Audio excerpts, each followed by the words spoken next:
Good morning. It is Tuesday, and that means it is time to go LinkedIn Live. My name is Maria DeStour, and I go LinkedIn Live to help you turn your career off of autopilot and get on your way to monetizing your brilliance.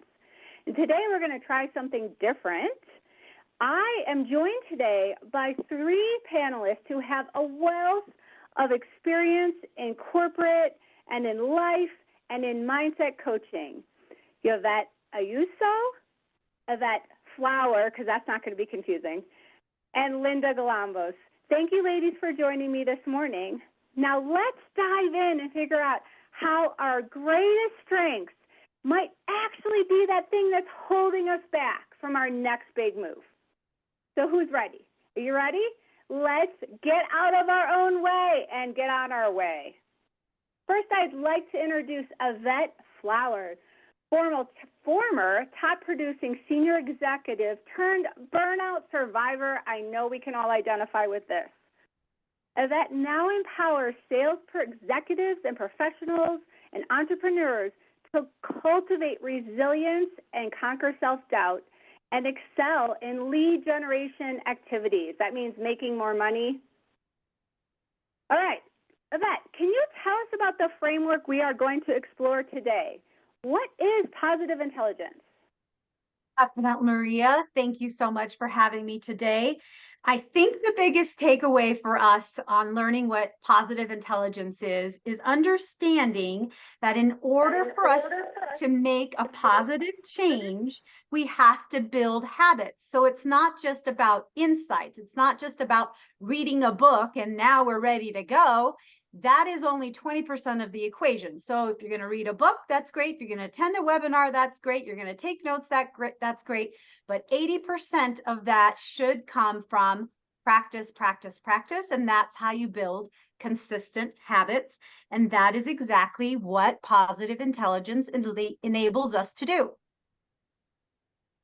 Awesome. And now we have Linda Galambos. And Linda, how do you support your clients in figuring out what is next in their life and careers? Hi, Maria. Thank you so much for having me. Yeah, when talking with women about trying to determine what's next in their life, one of the ways that positive intelligence comes into play is with what we call our saboteurs. And our saboteurs are those thoughts that are in our head that generate a lot of negative emotions as we go throughout the day. So they represent automatic patterns of thinking that happen in our mind, sometimes the way we think, sometimes the way we feel, and definitely the way we respond. And so saboteurs can cause us stress, anxiety, self-doubt, frustration, restlessness, unhappiness, and all of that is difficult to navigate what your next move is going to be when you have that happening in your head. And it's our saboteurs that keep us in that mode. Awesome. Thank you. And Yvette Ayuso helps her clients reach next level performance through neuroscience-powered coaching. That's a big word, but today I think we're going to unpack that a little bit. Yvette, what drew you to this idea of becoming a positive intelligence coach, and what does neuroscience have? Well, the system really caught my attention because I am into neuroscience, and I like the fact that participants learn how to rewire their brains and shift from their survival brain. And their survival brain is actually the amygdala brain, which is hiding behind. And they get to shift to the executive brain, right? And quiet those saboteurs. Well, where's the executive brain? The executive brain is actually right here in the prefrontal cortex area. And the prefrontal cortex is where you get to reason and you're non-judgmental. All right, that's starting to make some sense now. But let's further explore this concept of how our biggest strengths could be turned into what's actually holding us back. Now, Yvette, I know that you've been taught and you've been training many high-performance sales teams. What are you seeing? Well, I'm seeing that there are some saboteurs taking over. So just for example, so I've got some teams that I work with that have the high achievers on their side of their teammates. And of course, everyone wants a high achiever. Don't you want a high achiever as part of your sales team member? I mean, they're the ones that are going to be bringing in the leads. They're the ones that are hitting their goals every month. However, the issue that I'm seeing is if they're always going, always doing, and they have a great month, they don't ever really stop to celebrate. They just get asked, what's next? What's next? And that eventually leads to burnout because you can only go so long with this kind of mentality of just achieving, always going after the gold medals, always going after those carrots. I call them those, when someone dangles a carrot in front of you, you're motivated to go. But that is what actually creates burnout. And on top of being that hyperachiever and you're always going, sometimes your relationships aren't the best with your teammates because for you, that email is about action. It's not about, hey, how's it going? How you're doing? How's your mom, doing today? It's not about relationships. It's usually about what can you do for me? And that's what we want to avoid because that will also create some animosity and maybe some conflict in your teammates. Yes. Linda, what are you seeing? Yeah, I see a lot of women who are servant leaders, and that is in the workplace as well as in the home. And what happens when we're servant leaders is that sometimes the pleaser saboteur, Yvette was talking about the high achiever, and I see the high achiever and also the pleaser saboteur because we've been so conditioned as women to nurture and to take care of others. And that happens in the workplace as well as our culture reinforces that. And as a result, most women then are always putting other people first. And so even if you have good boundaries and you're able to set boundaries with other people, it still arises because it's just a part of who we have become based on our culture, based on who we are as women. And so over time, not only do you see burnout, but you can also see resentment, you can see lack of self-care, and it kind of continued to be this spiral downward as we continue to just serve everybody around us and neglect ourselves. Yeah, I'm starting to see now, but maybe it would help everyone if I put up a list of saboteurs. Let me move over this way. Are you starting to see yourself in any of these saboteurs? I can see people are active in the chat and they are putting up comments about burnout and really starting to see how this is taking shape. Yvette, what have you seen in your clients? Well, many of my clients who are entrepreneurs and C-level executives have the controller as their number one saboteur. Now, the controller has the need to dip their hands in everything. Otherwise, they feel that things will fall apart without them. And if they are not in control, then their stress and anxiety levels rise. Now, the problem with this is that these negative emotions produce cortisol, which is the number one killer of the brain. And it literally eats up your neurons. And we need our neurons to form new habits. Well, empathy is also low on the scale with controllers. So this leads to a lack of trust and superficial relationships with others. So one of my clients actually wanted her employees to check their emotions at the door. So she saw empathy as a weakness instead of a strength. However, if you do some research online, you'll see that empathy is actually considered a strength. So after working with her for 8 weeks, we not only shifted her mindset, but she learned what her connection code was with regard to communication, which enabled her to bond with her employees.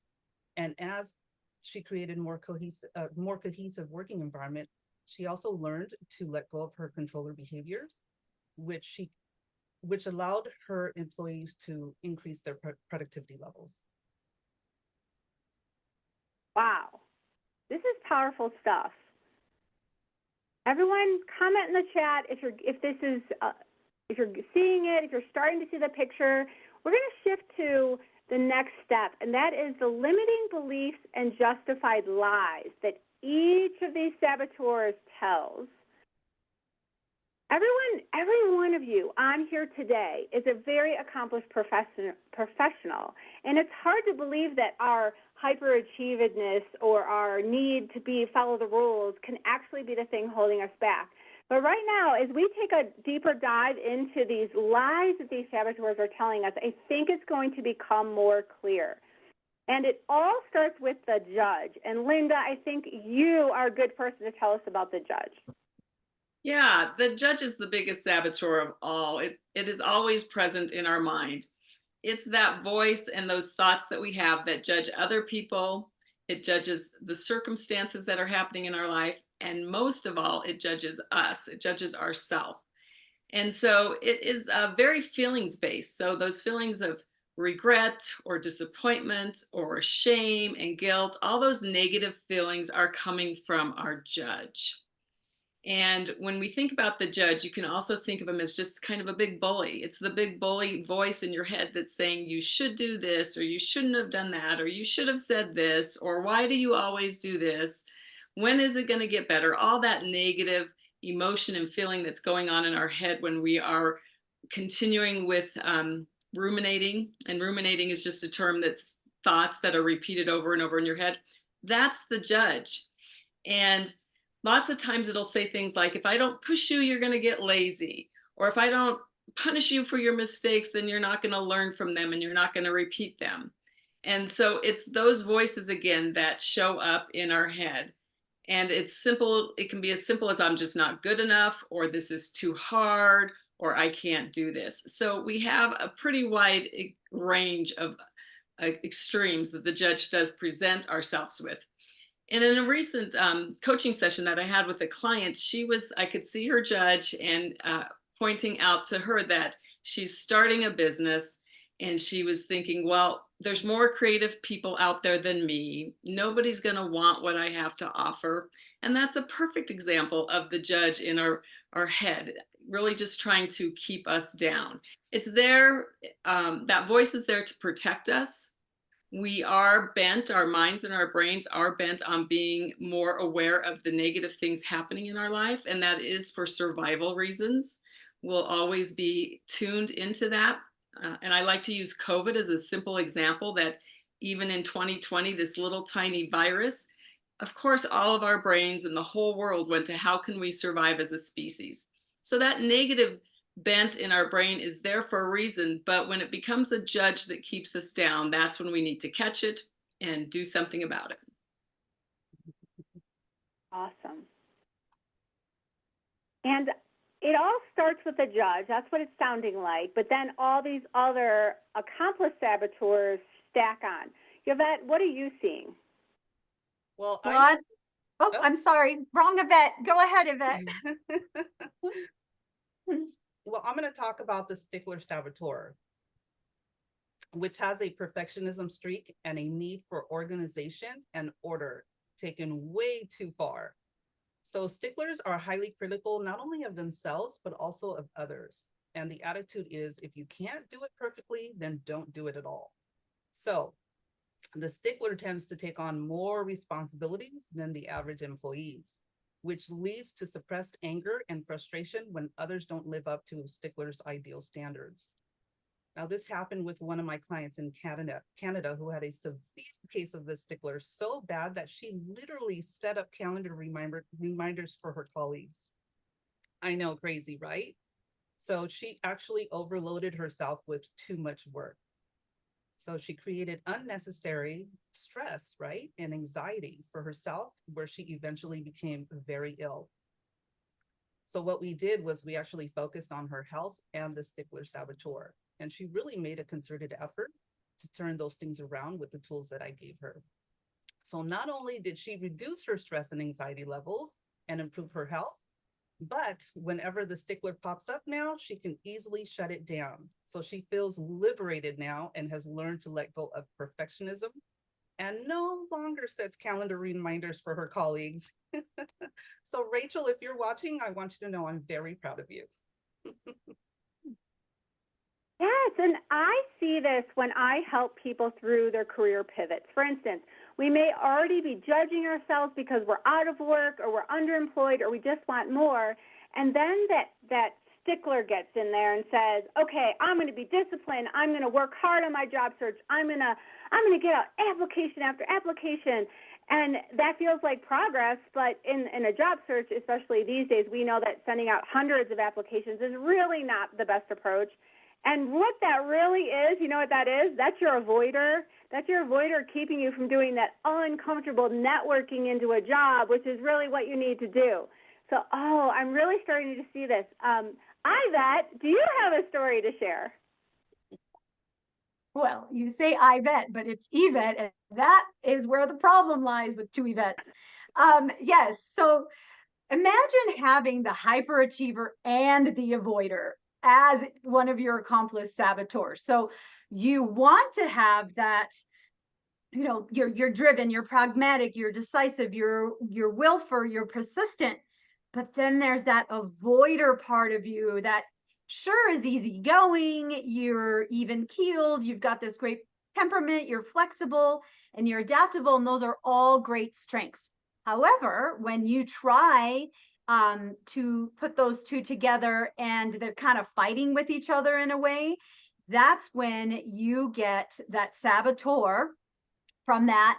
And one of my clients was a good example of that. She started a new job and she had to make some cold calls. And who likes cold calling? I don't know if you do, put it in the chat if you do, but she certainly didn't. And even though she had that hyperachiever in her, she wanted to, it was like an all or nothing kind of mentality. It was this, determination to keep going.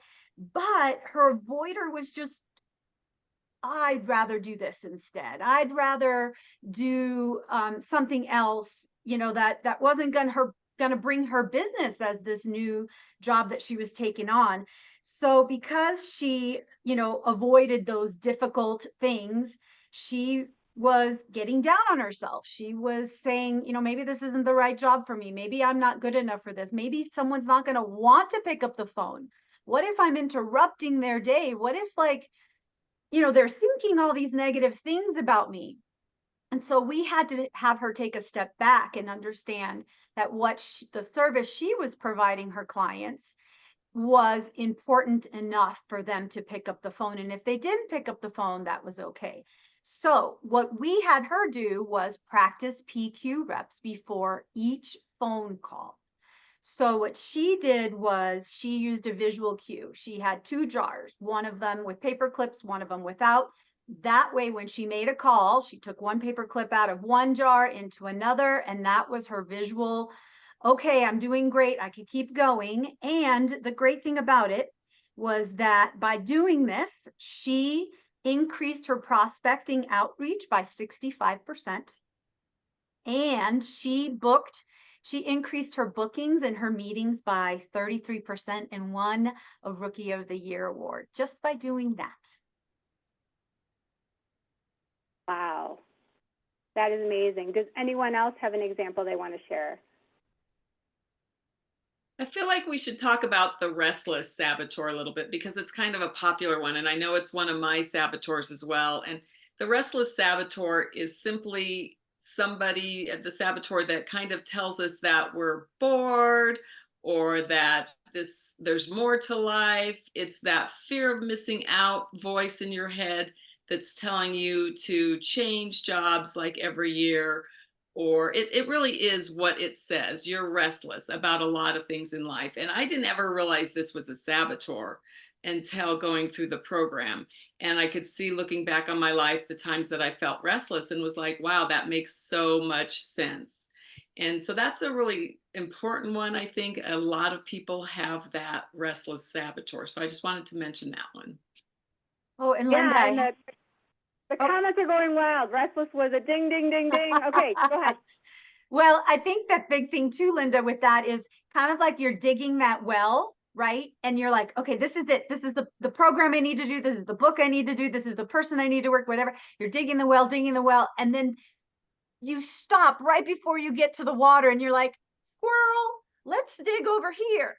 And so that's the big thing. When you have this squirrel moment, which is what I like to call for my executives. Like they think they're in the right path, but then they're not really seeing much come out of it because they just started and then they just dig 9 wells.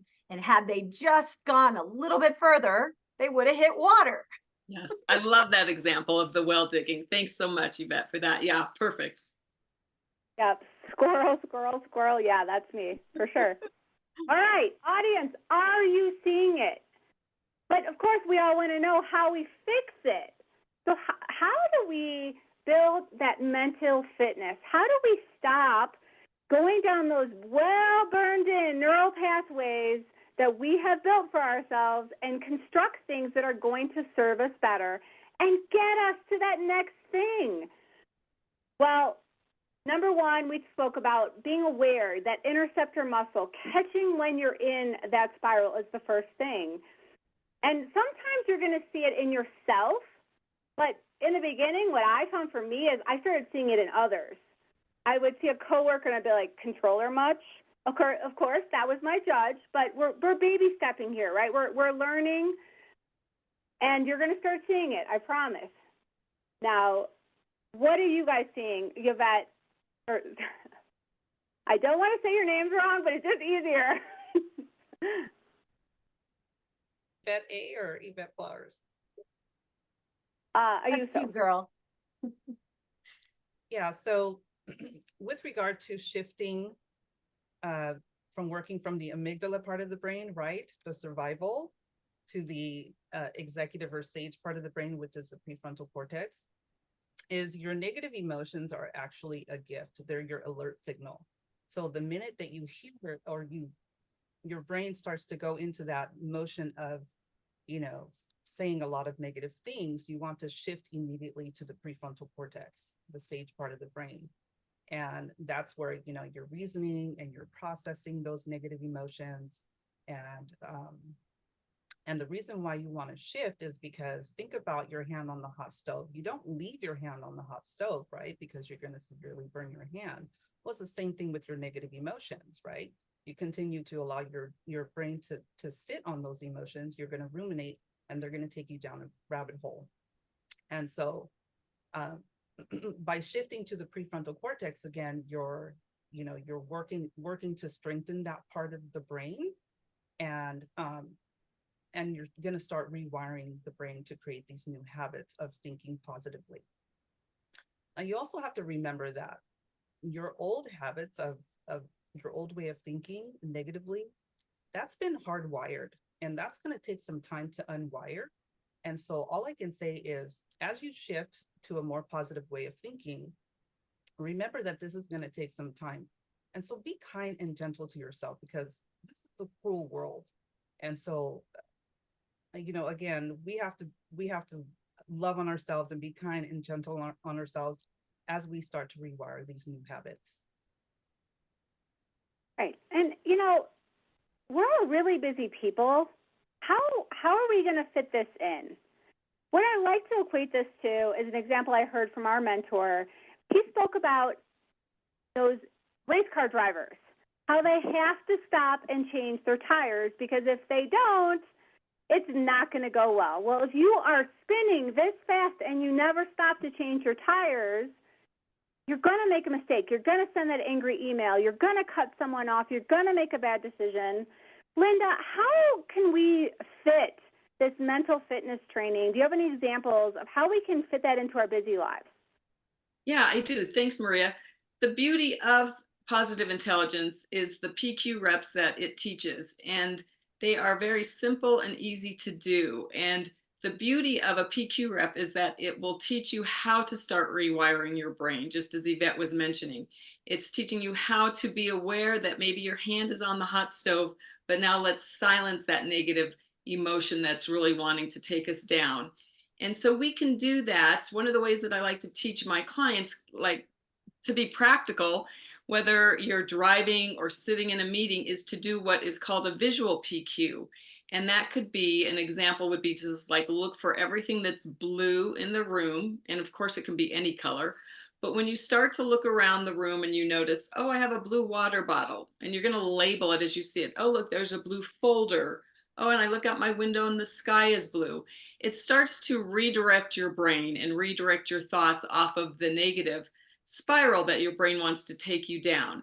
And it can be done while driving as well. You can be looking around, of course, keeping your eyes on the road, or even what I like to tell people is a visual or tactile PQ rep with your hands on the steering wheel, just really paying attention to if it's smooth, if it's bumpy, if you have a cover on it, just calling your mind gently, like Yvette said, being gentle with yourself and calling your attention and your thoughts back to something that's going to be more positive. But we first have to neutralize it, and we're able to do that with a PQ rep.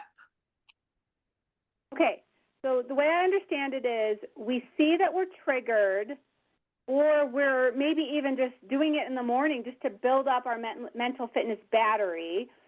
And what it is it's focusing on any one thing. Pick one thing, maybe smell, hearing, sight, touch. Is that what I'm understanding of that? You want to dive in a little bit more? Yeah, definitely. So what it is, it's a hyper focus on one of your senses. So it's 20 seconds. And you can do that with your sense of sight, your smell, your touch, visual. Well, I said a sight, didn't I? And so you can go about your day breathing. There's some techniques that you can do breathing. And I've heard you, Maria, say this is meditation on the go. And I actually love it, because it's not just meditating in your room with the incense burning and the lights are quiet and every, no one is, in yelling at you or telling you need to do things. And that's great if you can do that in the morning. But can you do that during a tough client call? Can you do that in a meeting? No. But you can do this. And people don't even need to know that you're doing a PQ rep. Okay, awesome. Yvette, or Yuso, can you explain a little bit more with your neuroscience background? What's really happening here? How is this strengthening our mental fitness? So one of the things that people don't realize is that when you start to create a new habit, your brain goes through an explosion of neurons, but they're baby neurons and they need to grow. And so as you're creating these new habits, that neuron is growing, and it takes exactly 21 days for the neuron to grow into full size and to attach to another neuron to actually create that habit. So if you think about two neurons, right, as you're doing that habit, they're moving closer and closer together, and bam, now they've touched. And so you've created that new habit, but it doesn't stop there.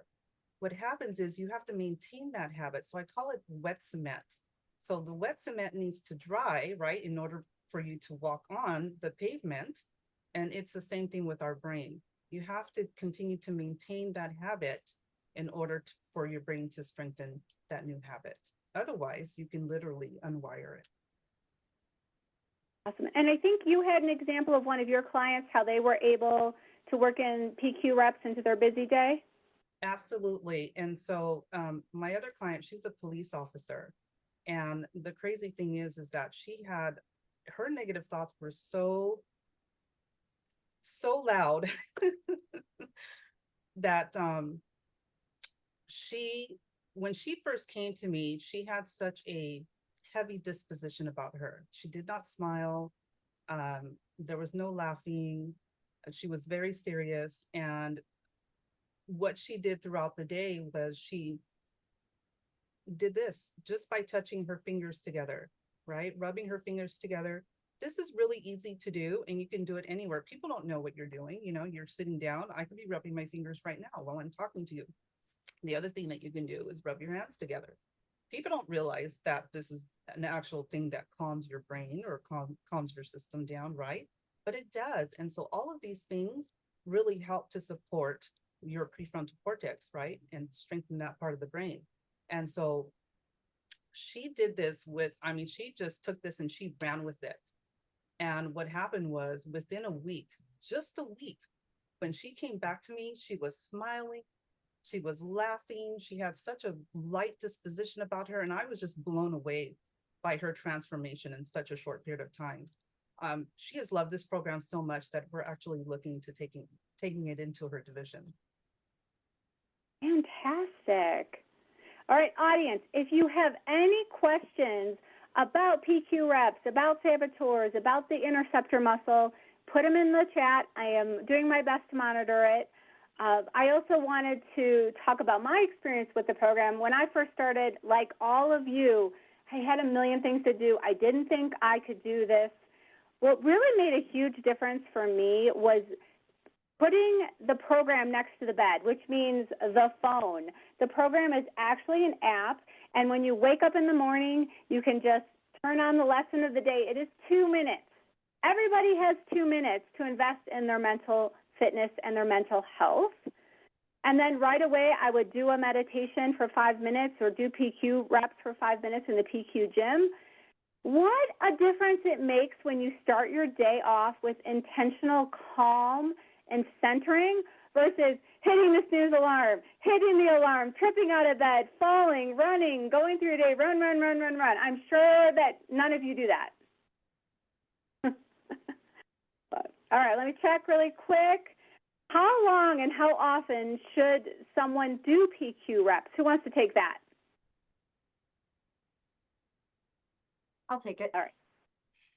What I like to tell my clients about PQ reps is you only have to do these hyper-focus practices for 2 minutes throughout the day. But if you can sprinkle them 2 minutes at a time, 15 minutes would be the minimum. And within 15 minutes every single day, you can build those neural pathways, as Yvette was saying. And then I hear, oh, but I'm so busy. Really? 2 minutes of just stopping to breathe and do your techniques? Well, why is that important? Well, have you ever tried to find your keys and you just couldn't find them in your purse and you're looking all over for them and you're in fight or flight because you're running late, you're just anticipating what's going to happen? Well, when you stop and you calm yourself down and then you look back in your purse or you look back where you first started and there they are. That's because you quieted the part of our brain that's the fight or flight. So why wouldn't you give yourself that chance so that you can then activate that part of your brain so you could strategize? You can remember things better. You can think outside the box. Why wouldn't you set yourself up to succeed in that way by just giving yourself a 2-minute break? And it saves you from making those really split-second decisions that maybe then you have to spend hours reeling back. That bad email, that bad communication, the snapping at your kid. Some things you can't take back. It's, just better to get that calm going first. All right. And if you think about it, oh, Maria, if you think about it, it's only 3% of our day. Yeah. And if you start with the 5 minutes in the morning, you're already a third of the way there. And we should all end our day with 5 minutes. So is it really hard to fit 6 minutes in during the middle of the day? No.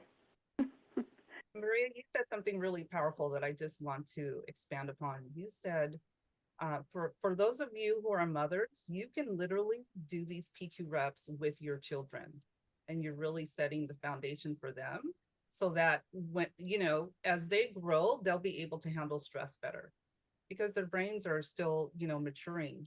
And the prefrontal cortex, believe it or not, is the last thing to fully grow and fully mature until I think it matures in their early to mid 20s.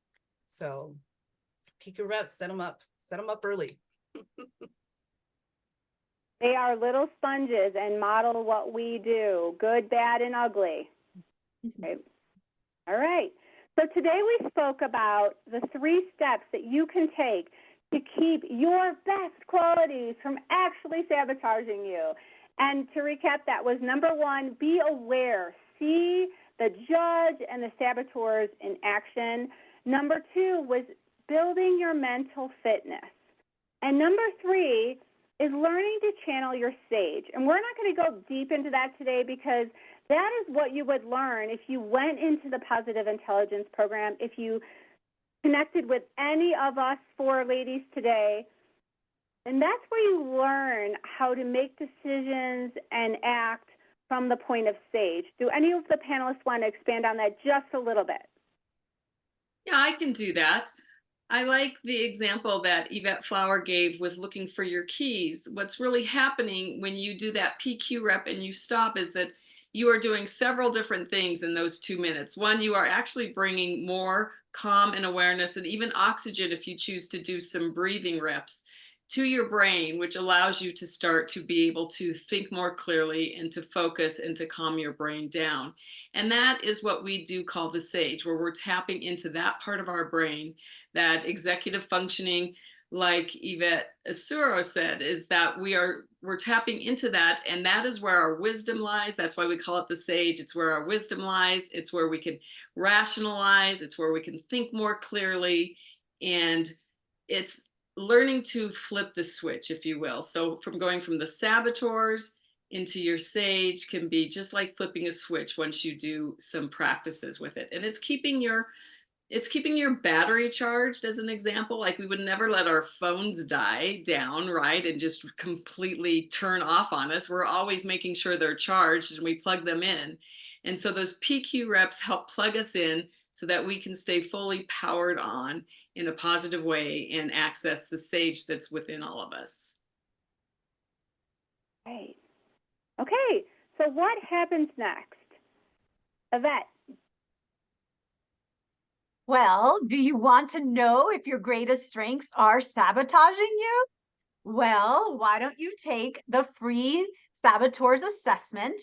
And if you have connected with what one of us has said here on the panel, you can reach out to us and get a free assessment reviewed by a PQ trained coach. Linda, do you have anything to add?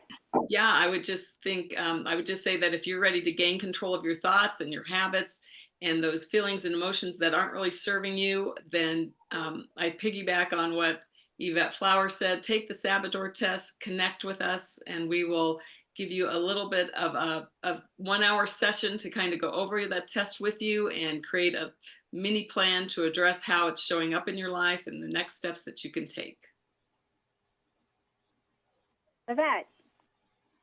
Going to piggyback off of these two beautiful women. Same thing is, if you're tired of working from survival brain and you want to shift to working from your executive brain, where you're in control of your, emotions instead of your survival hijacking you. Yeah, take the saboteur test and please reach out to one of us so that we can, help you to understand your saboteurs more and create a plan for you. Yeah. All right. So what happens next? Connect with all of us. Connect with the panelists. We're on LinkedIn. Let our network become your network. And also, check out what we do. Check out who might be the best fit for you and what you have going on in your life right now. The panelists weren't able to be on LinkedIn at the same time as doing the panel, so they're going to hop on after and put their calendar links in the chat so you can go ahead and schedule directly there, or you can just connect with us and then send us a DM. We would love to hear from you. We would love to hear your questions if you have any behind-the-scenes questions. And we hope that you really enjoyed this. The recording will be here. If you know someone who could benefit from hearing this, send them to the event link, and then the recording will be there. Thank you for joining us today, and we hope that we have helped you learn how you can get out of your way and get on your way to your next big thing. Thanks. Bye.